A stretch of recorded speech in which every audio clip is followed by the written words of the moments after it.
Want to 5x your sales by rewiring how you talk to prospects? Today's guest, Patrick Seaton, is the creator of Ask Alex, an agenic AI platform that helps you sell smarter using neuroscience. He once helped a telecom team in Mexico grow sales by 25x, and now he's revealing how the crocodile brain is sabotaging your deals and what to do with it. If you're a solopreneur or a small business owner tired of being ghosted, this episode is going to change the way you sell forever. Hello, Patrick. How are you today? Doing very well. Thank you, Mark. Thank you very much for being on my show. We met a couple of weeks ago, and when you were telling me about Ask Alex, I was just super excited. I thought it's a really smart way of being able to leverage AI to be able to grow your sales processes, understand that. So I'm really excited about that. But first up, you spent 3 decades guiding change, but what first sparked your passion for sales transformation? Well, you know what? There wasn't a spark. It was a client engagement that I dropped into it. I was brought on to help with sales process. And from there, a 3-month contract went 9 years. And I kind of lived through the process and the tweaking and the modifying and the coaching and the training and it all just kind of built into a wow, this works. And it was quite funny because the other co-architect of the process, we knew it worked because we saw the results, but it wasn't until after I left that client engagement and I was is in the pandemic and I studied neuroscience that I went, oh, now I know why this works. It was just intuition and intuitive before, but then all the pieces we got in place, and that sparked my desire to we need to share this with the world. And so the book and the tool and just saying this this is a really cool secret that people need to know about. Right, I want to go into the neuroscience and ask you how it happened, but let's just go on definitions because some of my audience might not know about neuroscience. Why don't you first Yeah. of all give me a definition of what neuroscience is and what made you explore that as part of your development, personal development? Yeah, so neuroscience is really just how does the brain work, plain and simple. And I got interested in it when, just as the pandemic was starting, a contact said, I'm doing a 6-month diploma class, she called it, on neuroscience and how the brain works. And I thought, I was just thinking about the book. It'd be kind of fun to see how the brain fits into selling because that was the idea of why should I learn this, because it probably has a connection to the selling process. And because I thought I wanted to get more into the selling and taking the knowledge, I decided just to go and learn that. So neuroscience itself, there's a ton of topic. I mean, just unbelievable. We learned about people's biases. We learned about their personality styles, their learning styles, their behavioral styles. And the one that really jumped out at me in that course was called thinking styles. And I had never heard of that. I'd heard of the other ones, but thinking styles was the most intriguing because it is when our brain receives information or hears something, how do we route it and interpret that information? At the very core, it's like ground zero. Whereas all the other things like behavioral styles or personality styles, to me, those are way downstream because I can get a lot of influence from other people telling me, talking to me, coaching me. But thinking styles, when it comes into my head, where does it go? Nobody can change that. It just goes where it goes. And that was so intriguing to me to know, how does the brain actually work when we're talking to prospects? Because we're talking and we understand because it's us, but how's it going to land with them? How are they going to understand it? So that was really the reason for going into neuroscience, which is a huge category. But I decided I wanted to pull very specific pieces from that, because I'm not a neuroscientist. I can tell you that. Right. And I But don't you try to probably make know more people. about it than most of us that I'm talking to you and our listeners and watchers. So you've got a diploma in it, so you've got an insight into it. So what I wanted to just sort of explore with you, that whole idea of thinking. So we all have our thought processes are based on, and correct me if I'm wrong, sort of like upbringing, experiences, sort of education that we've had, experiences that we've Mhm. had. Is that what's framing our thought processes? Is that the sort of stuff that you were thinking and exploring Yeah, with? absolutely. Well, that's what I learned after going through it. So the neuroscience, that what the thinking styles, which is the one that I really got excited about. So Mark, you know about the whole left brain, right brain. Yeah, We actually almost make jokes about it. Oh, yeah, you're so left brain, you know. But that the left brain, right brain concept came out in 1981. Okay. What I found so intriguing was that there was work done in 1976 by a gentleman by the name of Ned Herman, and he was working at General Electric. And in the training, we'd call it learning and development today, but the training department, he wanted to know, how could people learn better? And so he thought, must have something to do with the brain. So he went into, did some studies with employees and anyone he could find. And it was really fascinating. He put sensors on people's heads, and one person, and then he read a list of words, the exact same words, to every single person. And he tracked, when the person heard that word, where did it go in their brain? And then when he finished, he started grouping, what are the words that went to this part of the brain, that part of the brain, this and that. And what he found out and discovered in 6 years before the left brain, right brain came out, was that the brain actually has 4 areas, 4 quadrants. And so in our left front brain, that's where all the words about data, information, analysis went. In the back left part of our brain, that's all of the process, sequence, quality, steps. In the back right part of our brain are all the people, emotions, feelings. And in the front right is the future, the where could this go? What could this do? What are the possibilities? So he realized this before. Now, what you said before is absolutely correct. As we are growing up, we have experiences, studies, projects, relationships, school, work, everything helps us build certain parts of our brain and make them more agile. And because of that, the brain is a very powerful tool, but at the same time, it's very lazy. It does not want to use more energy and calories than it has to. So, what does it do?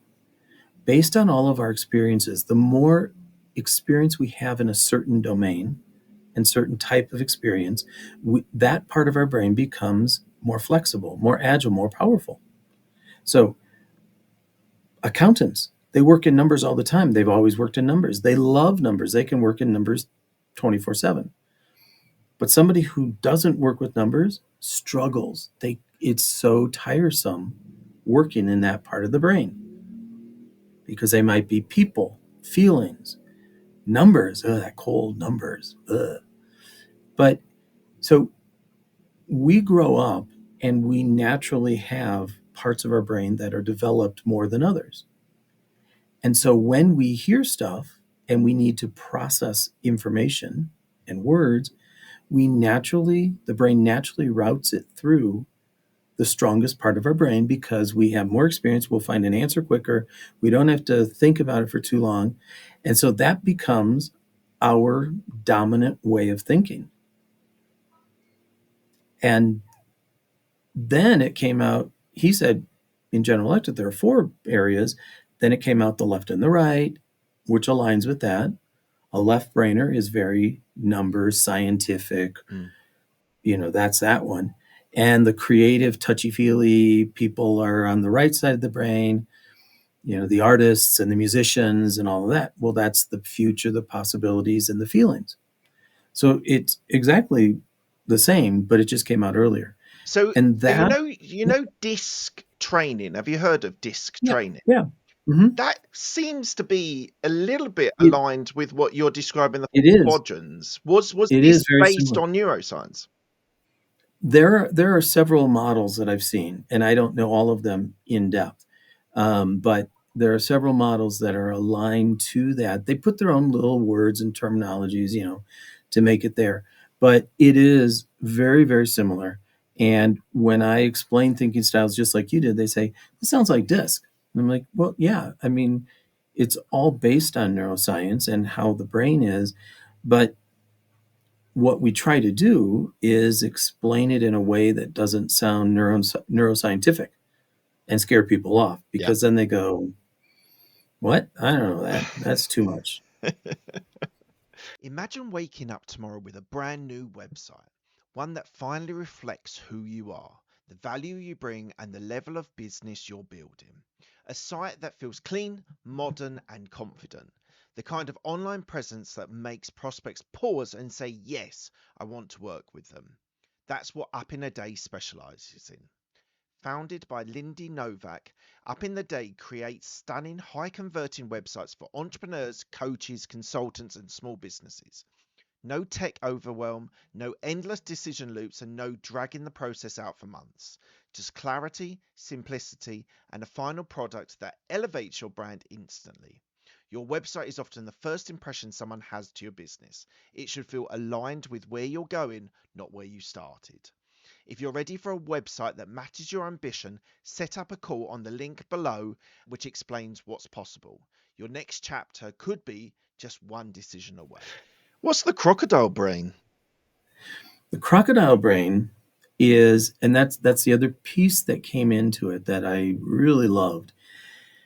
So the human brain is actually made up of 3 different layers.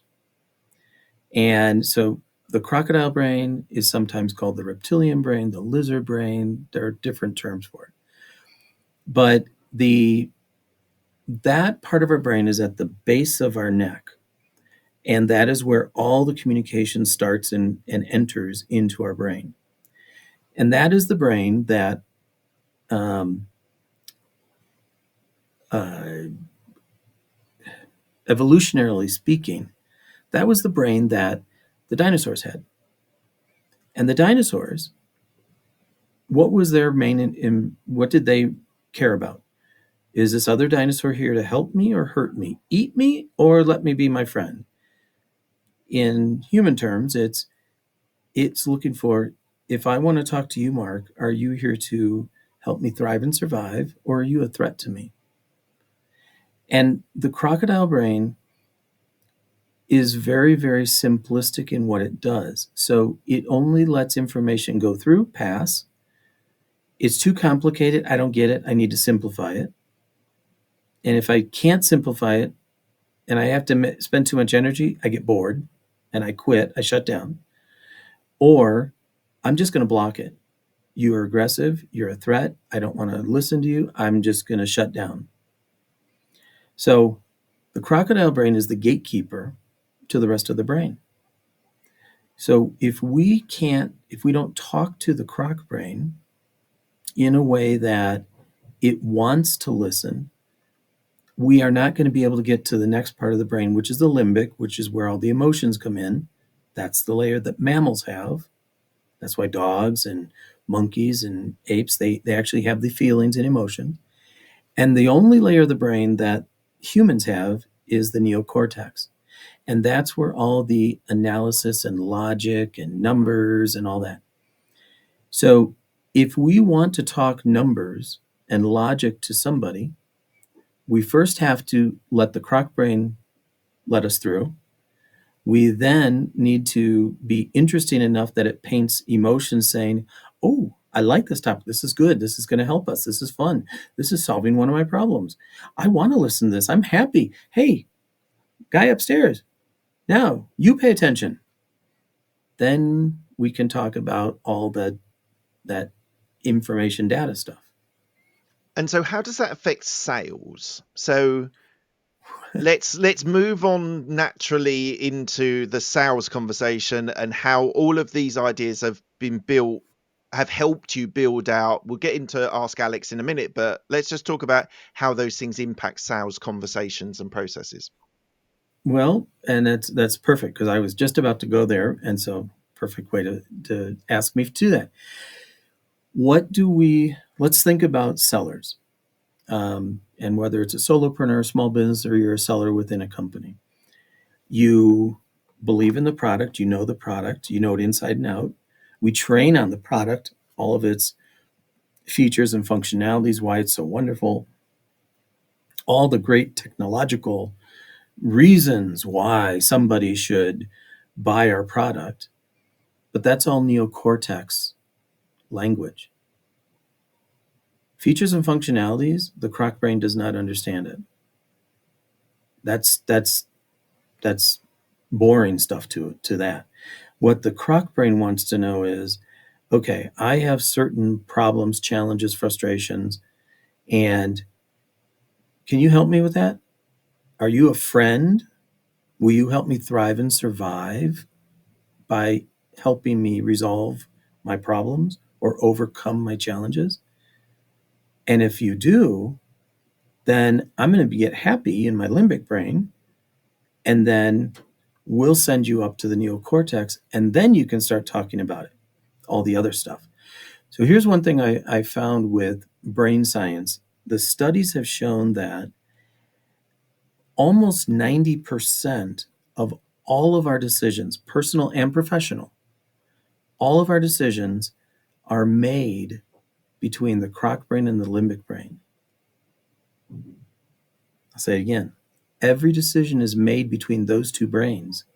The neocortex is only there to justify the decision. It's not there to make the decision. The decision's already been made. Now, I'll put this into a context of something.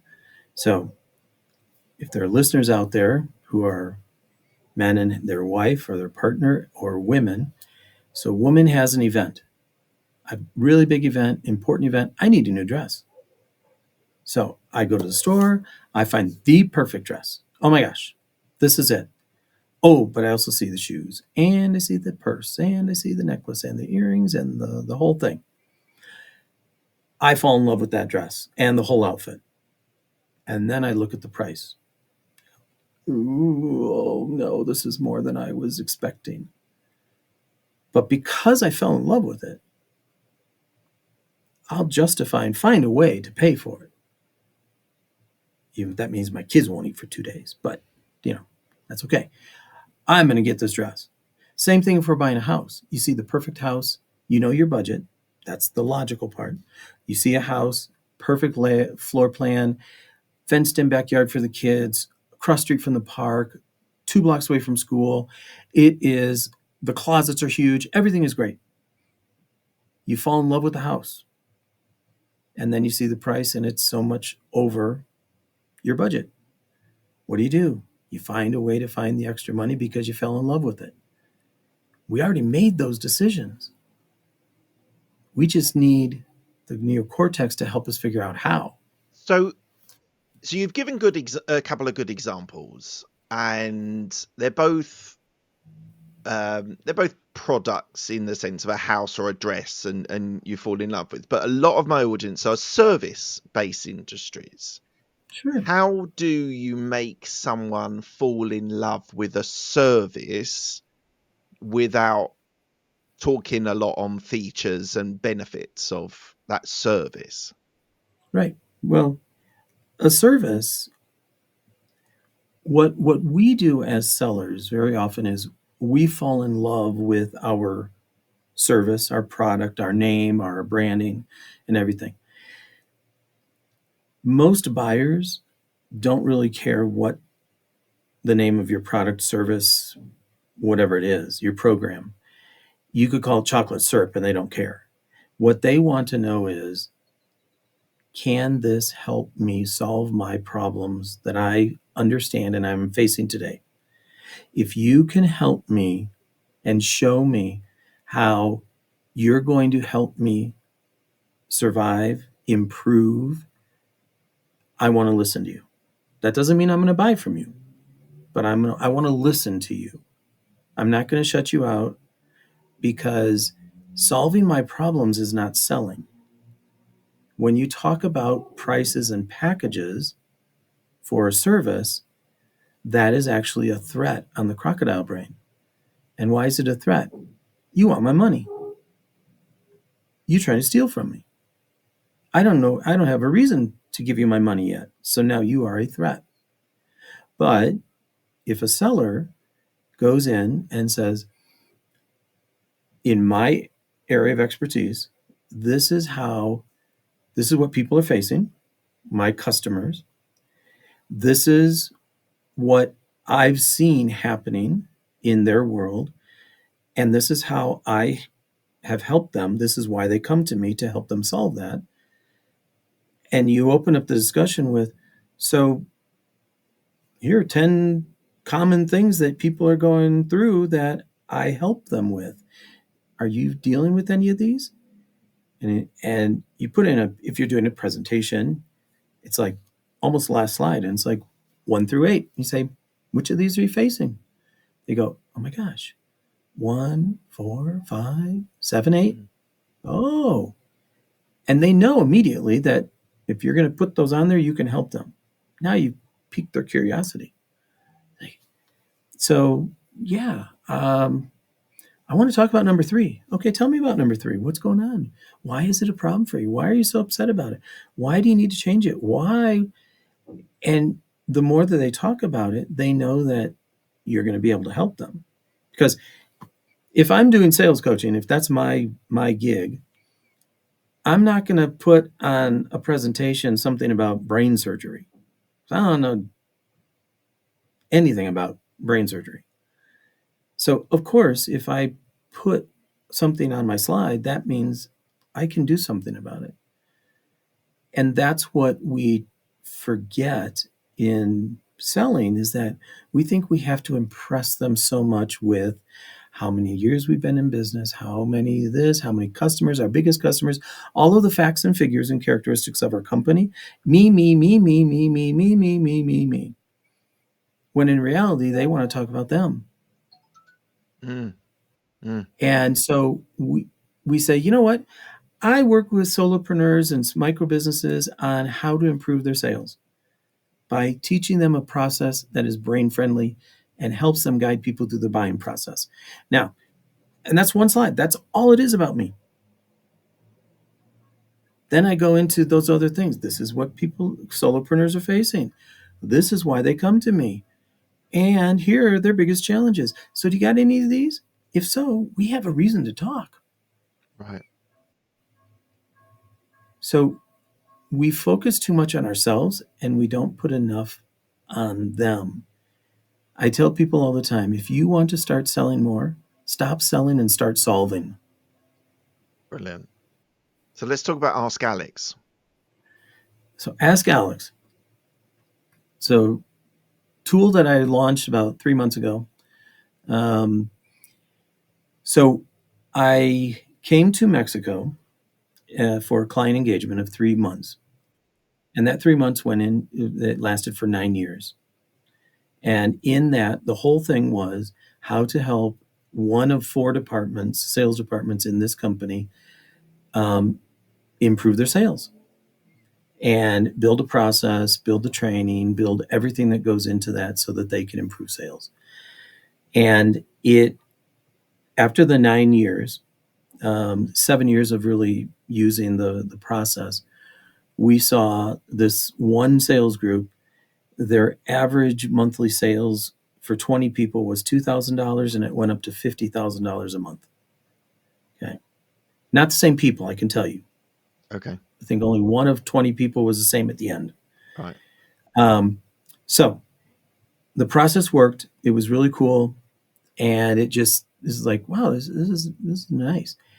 Left there in the pandemic, studied neuroscience. And that's when I was like, oh, now I know why that process worked. Go figure. So in the pandemic started, the other co-architect, we decided to write a book. And the book is called A Crocodile Brain Can Make or Break Your Sale. So we wrote that without AI, and it's 500 pages long. And the next one, this part 2 is 500 pages. And so we got that done. That came out in May. Ask Alex, now we are in May of 2024, we have AI. And working with a gentleman in Germany who works in AI and AI agents, we created the product Ask Alex. So it takes specific agents focused on, for example, first meeting, how to involve stakeholders, how to analyze if something is good for the croc brain or not, how to write good stories for yourself so you can tell people, different agents that do very specific tasks. That's one piece. The next piece that goes into Ask Alex is all the content from the books. So it has a constant body of knowledge to go back to so you don't get AI hallucinations.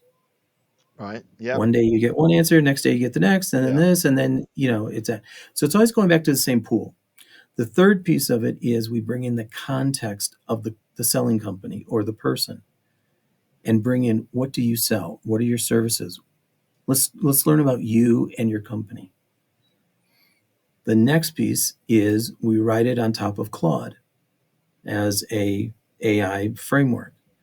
Hopefully it'll get to GPT and Copilot and others in the future, but right now it's on Claude because Claude is it takes all this information and it can put it together very, very nicely in ways that we can't think about it. And then the last piece is the neuroscience and the buyer perspective. So it always looks at everything you say, it looks at it from the buyer's perspective and says, great thought, not going to work. Well, why not? Because you're triggering the croc brain, because you're too complicated. It needs to be simplified for this situation right now. And so it understands where you're at and it adapts to what does the buyer need and not just please us. That's the problem I see with all of the AI platforms. They want to please us. We can give it the stupidest thing. We could say, you know what? I think I'm going to drive my car upside down. Brilliant idea. Yeah, I've had that a lot, and do you know what? So I use ChatGPT as my main platform. It's learned me quite well now, and I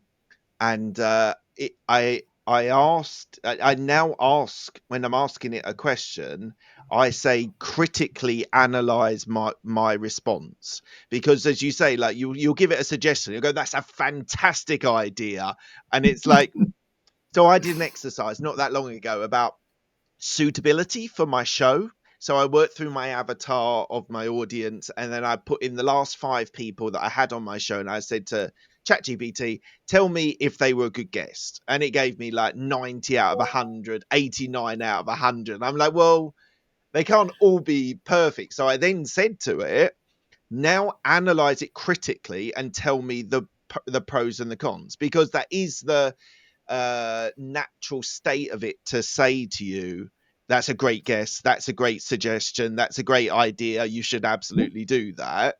And you can kind of see why it's built like that, because at the moment it's built to please the person who's writing the prompt. Well, You just it's have to built to understand. please. While you use it, you understand Yeah, that you have to ask it to be more critical. true. It's built to please, but it's also built to polish up Mm, because so go back to thinking styles. I am a I am dominant in process and data. And that's where it's easiest for me to think. right. It takes a lot of energy for me to be in a kumbaya setting. Let's hold hands and Yeah. Yeah. Me I'm like, too. can we get to something, I more struggle. meaty? I Okay. struggle with that as well. I struggle when I Okay. meet people and they're a little bit like that. Yeah. Okay. So that's my natural way of thinking. It's the easiest, takes the least amount of energy. So when I'm writing, how am I naturally going to write? With more detail and more steps and process. I go overboard on that side of it and I neglect the people side of it, the human side, the feelings and emotions. I really have to think hard about that, and I don't have a lot of ideas. So the generic GPT will take what you wrote and it assumes that that is the perfect message, and it will just make it sound really good, polish it up. Yeah. And it's really good at that. But the question is, you wrote that and you understand it, but who else will? Yeah. And so it's polishing up for you, and you go, this makes it sound even better for me. Yeah. And what Ask Alex does is because thinking styles is inside it, you can say, I need you to be my thought partner for the way I don't think. Balance me out, please. And it knows that and it will bring that piece to it. Now, I get a lot of people asking me, well, I have my custom GPTs. It knows me. It writes like me. It thinks like me. It talks like me. It can almost go to the bathroom like me. Why do I need this? And I say, okay, and that's great. So now you can write for like yourself much more quickly.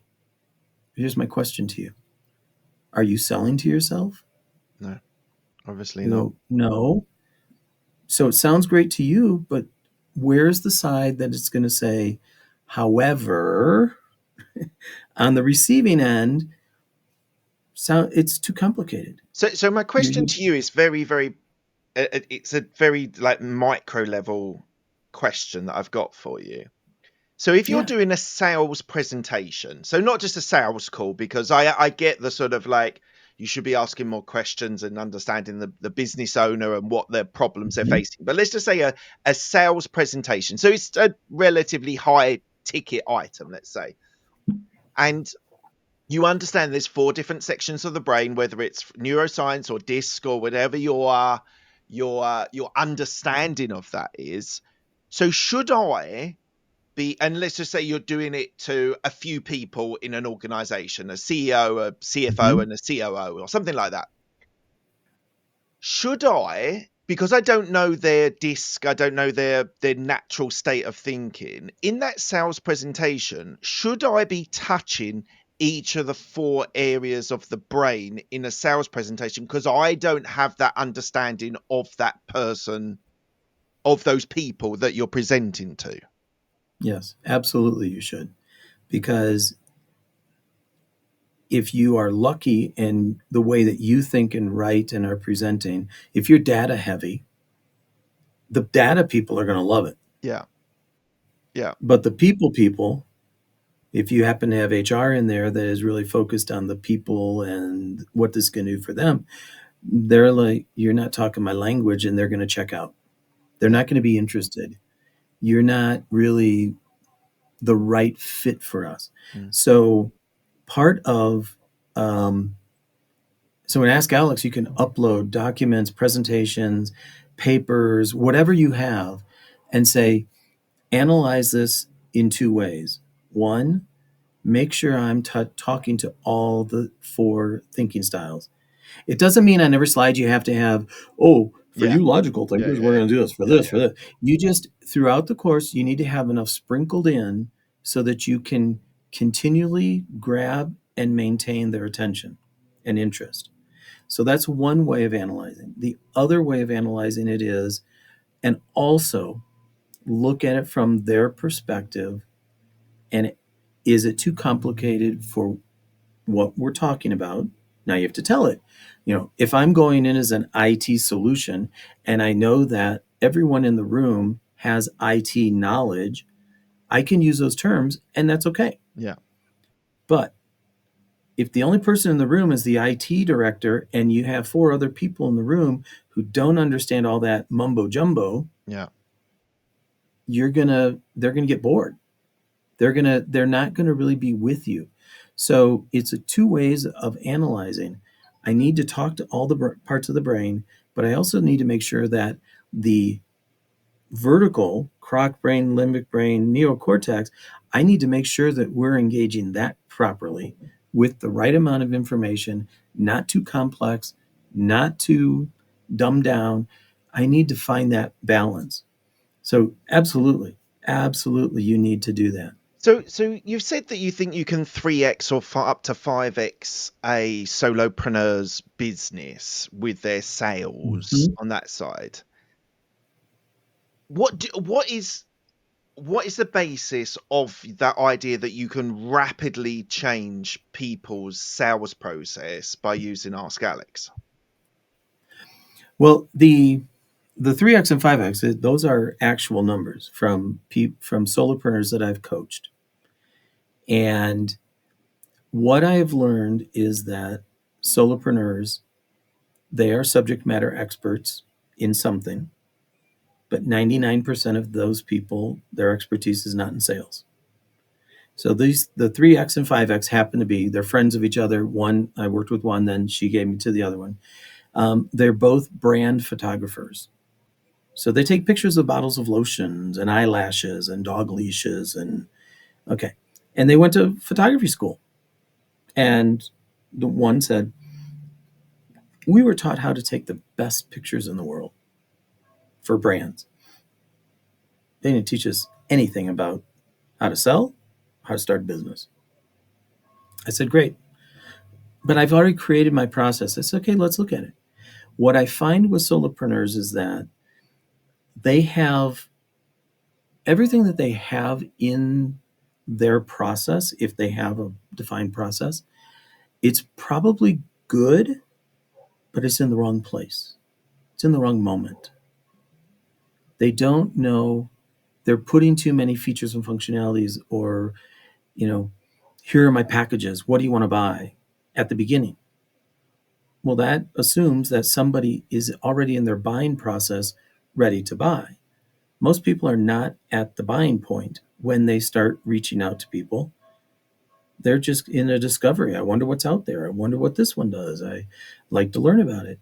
So it's really important to be able to guide them through their buying process. And the solopreneurs have a lot of the right elements.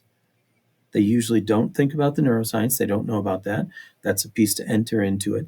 But there are missing pieces, but it's more about, let's rearrange this so that you actually can have a way to guide people through their buying journey to buy your solution in a way that is friendly for them, and you're not a threat to them because you want to take their money. And once they get that switch and kind of move things around, and they look at it not from what am I trying to sell, but how am I trying to help you buy? Yeah, it's the Because buyer's journey. It's a really good description that you've used there. yeah, I Because mean, as you say, we all think about what our business is doing and we want to say how great our business is, but you need to take the buyer along a journey. You don't want to be too threatening at the start. You want to then introduce some questions to understand where they are positioned and then move them along to pricing and exactly, packages. You don't. exactly. It's a mentor of mine that I worked with for a number of years said, on the first date, you don't ask them to marry you.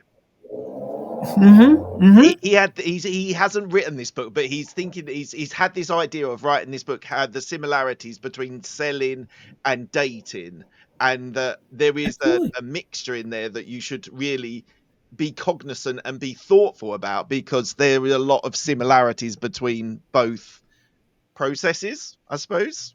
Yes, there is. There is. Um, so I tell people your job is to be the guide on the side, not the sage on the stage. Nice. You need to guide them through their buying process, not stand up and say, this is what you should buy from me and why, and this is it, blah, blah, blah, because that is an attack. That is the crocodile brain trigger to say, give me a reason to buy. Help me understand why it would help me. People just don't have money sitting around saying, the next person that comes by and says, you want to buy anything? Yeah, I'll buy it. No, we buy because we need something. We feel pain. There's urgency. There's something there that is making us go out and look for something. So we need to be the person to say, I don't know if you're the right person to buy my stuff yet, but let's explore. Now, if you have people who get recommendations or they've done all the research on beforehand, which a lot more people do, and they've already decided, you know what, based on everything I've seen, this is who I want to buy from, and they come to you at that moment, of course, then you're going to sell. They're going to be looking for the packages. But most people don't even realize that they have problems that can be solved because they've been living them for so many years. Mm-hmm. So So who are you you have actually? to, Who are yeah. you? Who's your? Who are you looking to sell this to? We've talked about solopreneurs. We've talked about small businesses. Like, what have you got in your mind at this stage? Only like a few months into the release of Ask Alex. Have you worked that out on who you want to be selling it to? Absolutely. It's those people who have selling responsibilities, but they recognize that selling is not their forte and strength. And if they've been in business, they're tired of getting ghosted. They're tired of spending so much time on proposals that never get returned. They're tired of it, just is not working. Something, I mean, that doesn't mean they're not selling, because they might happen to hit that person who's at the buying moment when they talk to them. But that's like winning the lottery. And we don't win the lottery every day. Most of us don't win the lottery ever. So this is for those people who they're just struggling. We live in our own echo chamber. We convince ourselves that everything sounds great. We don't have a lot of people to talk to who understand our business. Our spouse or partner, we might talk about it and say, blah, blah, blah, blah, blah. And we say, do you understand? And they go, yeah, no, yeah, yeah, honey, sure. But that's not really a thought partner that's going to help us. So I'm looking for the people who really are just, I don't, I've tried everything, I think, but I don't want to go to more sales trainings. I don't want to hire a sales coach, and because I can only talk to them once every 2 weeks and I need them daily. I need more. And so Ask Alex is there as the person on your side that says, I've got your back and I'm going to guide you. I'm going to help you. I've got good ideas because I've got a process that's was 9 years in the works. I've got the way people think. I've got the way you think. We can piece this together. Just let's do that. So Amazing. anyone who's thinking that way, I mean, it's kind of odd to say who's the avatar because the avatar is the person. I'm looking at more of the mindset of the person that's just struggling. How does this work across different cultures, different countries? Um, is this like you're based in the US? Is this very much US focused, or do you see it as a No, global product I see it. I service? see it in global. I have people in Australia using it. It was designed in Germany. It's being used there. I've been using it here in Mexico, in the US, and Canada. Because from a language perspective, because it rides on top of Claude, whatever language Claude is using, it will respond in that. So there's a woman from the Ukraine who's in Colorado, and I took something and I said, "Hey, write this in Ukrainian for her." And it went blah, blah, blah, blah. And I sent to her, she said, "This is really cool. This is perfect." Okay. So the language is not a barrier. Culturally, it really doesn't matter either, because we're talking about the human brain, and everybody's brain across all cultures works the same. Um, it is focused. I mean, I started this and I'm adapting it as it goes along, but mostly B2B, even though it can be brought into B2C. It's ideally for something where your sales process requires more than one phone call to finish. If you're just selling bottles of water, you don't need to ask Alex. Just get your bottles of water and get in front of the right enough people, and you're going to sell them on a hot day. The conditions are right.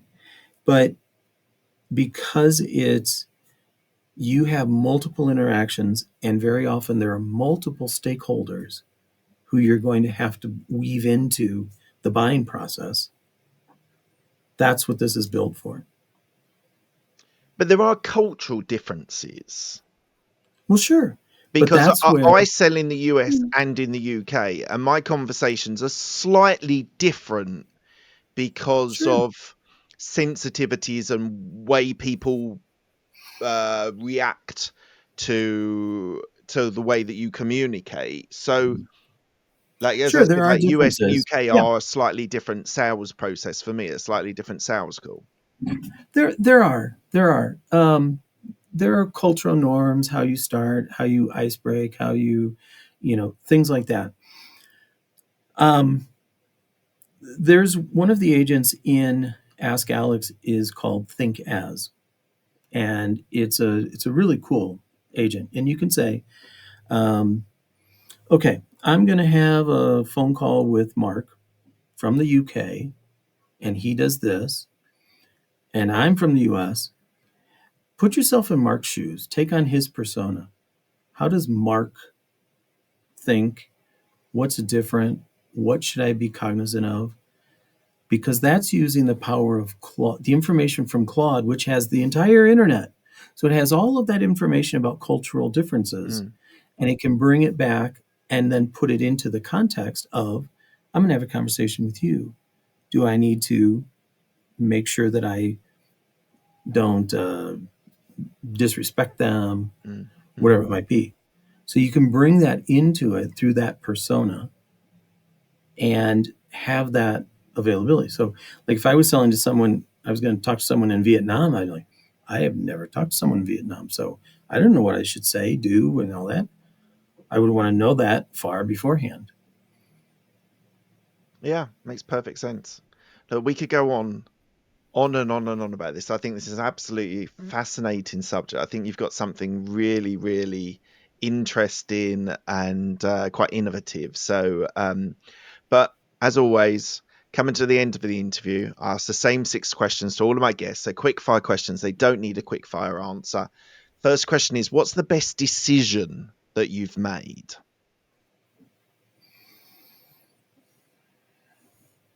I think the best decision I have made over the course of my career was just to go with the flow.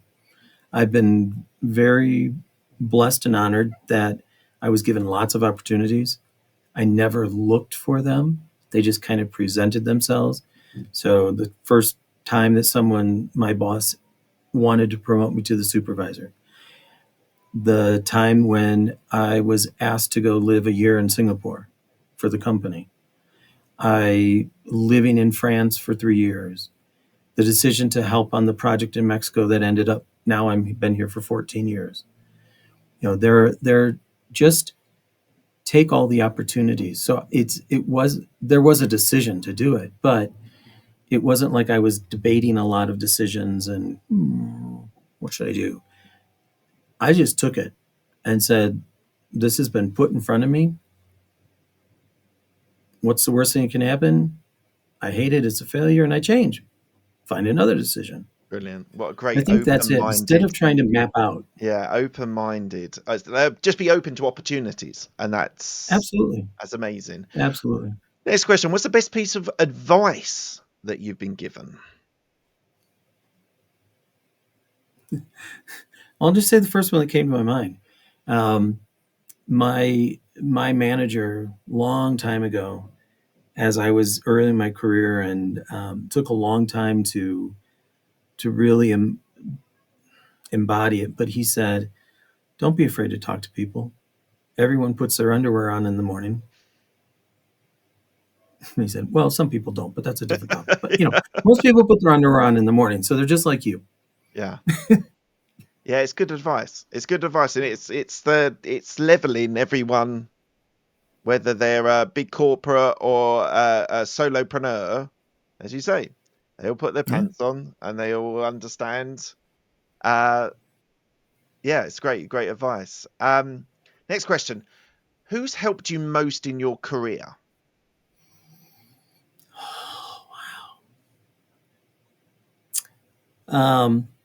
So I'll go with the first one. He was the best boss I ever had and the worst boss, all rolled into one.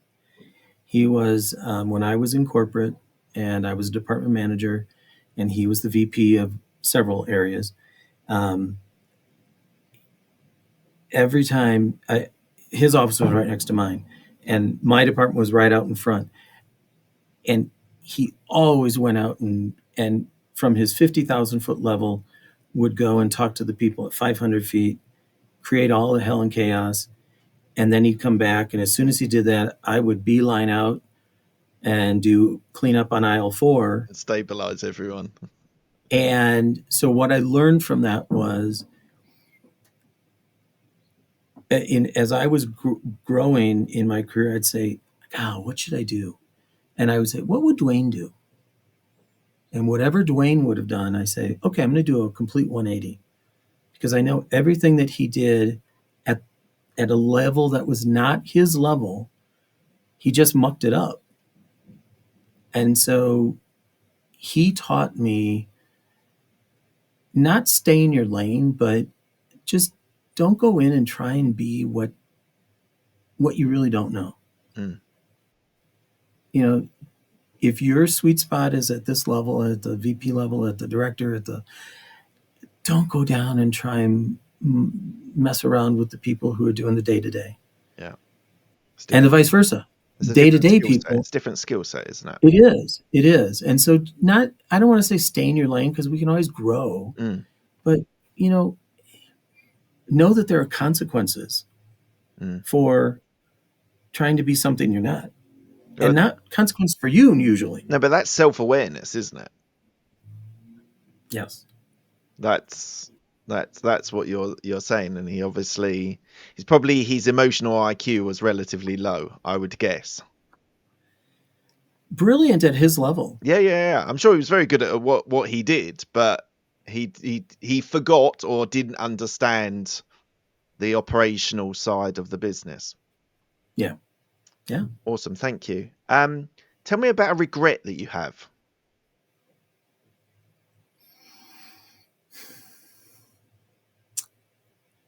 I think the one regret I have, and I don't know if it's a regret because I don't want to. I was going to say, I regret not being better at dealing with the higher level people who have agendas and attitudes and office politics.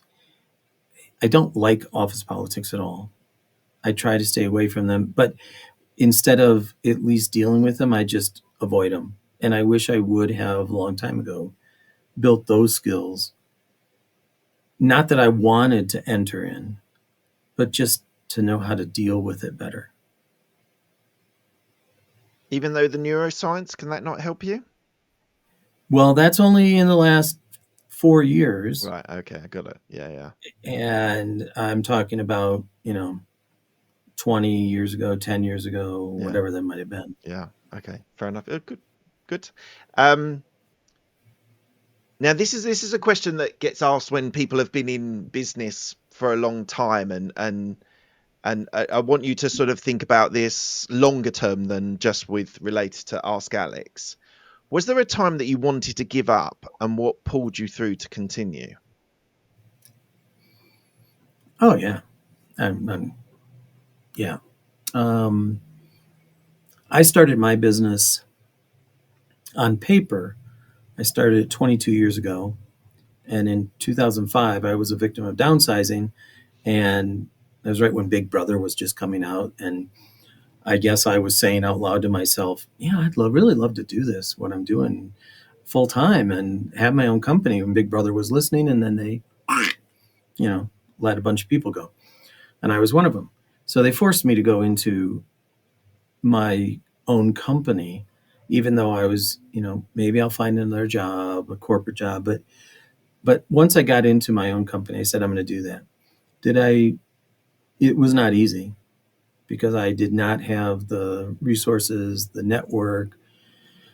Um, it was hard to find clients. I didn't know how to sell.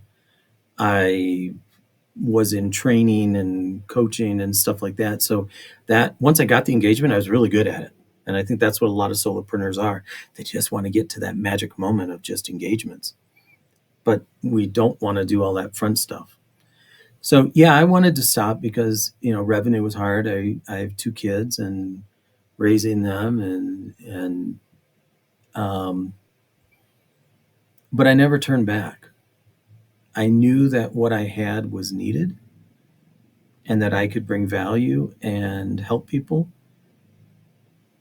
Um, so that was always the thing. I know that I just have to find the right recipe for it, have to find the right audience. And again, before I got into sales, I was doing my own company for 8 years before I got into the sales side and started learning the sales. And now coming out of it, it's like, oh boy, if I would have had this back then, that would have been Yeah, great. yeah, yeah. Isn't it always the way? Tell me something that most people don't know about you. Um, I speak French fluently, even though I mix some of it with Spanish these days. I speak Spanish. Um, I do my best in English, try and get through that. Um, I think already said I've almost lived more time outside of the US in my Interesting. work career than I have in the US. And are you And settled in Mexico? Is that where you're staying? I am. I have residency. I turned a milestone age this year. I'm not going to say which one, but if you want to say 30, I'll take that one. Okay, right. You turned 30. Yeah. Good. Yeah. And yeah, I'm going to, go out the last few years and then I want to build a little house and retire on the coast of Mexico and lead a more simple life, not Amazing. working every day. What does legacy mean to you? You know, it's a really good question. And I every Monday I talk with a lady in New York, a friend, and she's all about legacy. So we talk a lot about that. Um, my legacy is I've had a lot of experiences and I want to make sure that I can share what I've learned with. I actually want to jump 2 generations and bring it to the Y and Z and give them the tools and the insights so that they don't repeat what my generation represents for a lot of them, which is not real positive. And but give them some ways to actually do what they want to do. They want to collaborate. They want to be engaged. They want to be involved. They want to feel like they belong and there's a purpose, and give them the tools that they can achieve that. That's really what I want to do, is pass on what I've created and not let it die with me. I mean, my kids don't want it, so I need to get it somewhere else and let it have another 20 years. Um, Someone who studied my company for a degree, her big summary was, you were 20 years too early. That's it. You're 20 years too early. And now it's 20 years later. This is your moment to get it into the hands of the people who will appreciate it. Amazing. And So lastly, for me, that's my legacy. I want to pass that on. yeah, I don't want them to have to figure it out again. yeah. And lastly, where can people find you if they want to reach out to you or find out more about your business? So I spend a lot of time on LinkedIn. So it's Patrick Seaton, LinkedIn. Um, and the company you'll see is either New Generation Selling or Innovative Management Tools. Those are my two companies, one in change, the other in the sales side. Um, and they're just a message, DM, let's start a conversation. I can, for Ask Alex, I have can set you up with a free trial for 10 days, play with it, learn about it. Um, just open up the dialogue. There's a lot to talk about. Amazing. Thank you, Patrick. Thank you so much. I must admit, I prepare really, really hard for these interviews. I spend a lot of time thinking about the questions and working out the questions. I pretty much use the first question as a starting point, and it was it's been a really interesting. Like I'm fascinated by AI and what the potential that it has in business. So thank you Mhm. so much for your time today. It's been an absolute pleasure. I've really enjoyed our time together. And thank you so much for participating on Business Growth Talks. Thank you for inviting me, Mark, and I hope this has been helpful and interesting to the listeners. I hope so too. I'm sure it will. Thank you.